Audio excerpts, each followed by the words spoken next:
going to be writing the word fractions in cursive. So to start, let's define it. The definition of fractions is a part of a whole number that has been divided into equal parts. So an example of this would be 1/4. As you can see, I've drawn a circle and I've broken it into 1, 2, 3, 4 equal parts. But I've only shaded one of those 4 equal parts.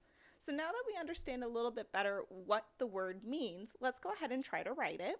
We're going to start by seeing if there's anything special, and right away I'm noticing this O and N are connected at the top, which means when I write the N, I'm only going to have one bump, so we'll want to pay attention to that.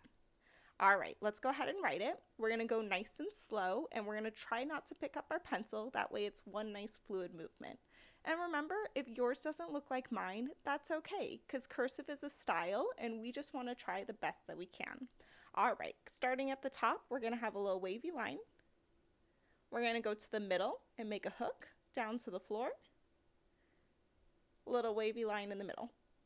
You'll notice I picked up my pencil there. The reason for that is the F and the R don't connect. So now we're going to start at the bottom for the R. Go to the midway line, down for your bump.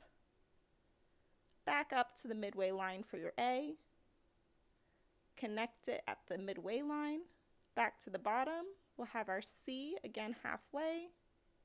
And we're going to go up for our T. We're going to go about 3/4 of the way, trying to keep our line nice and tight together.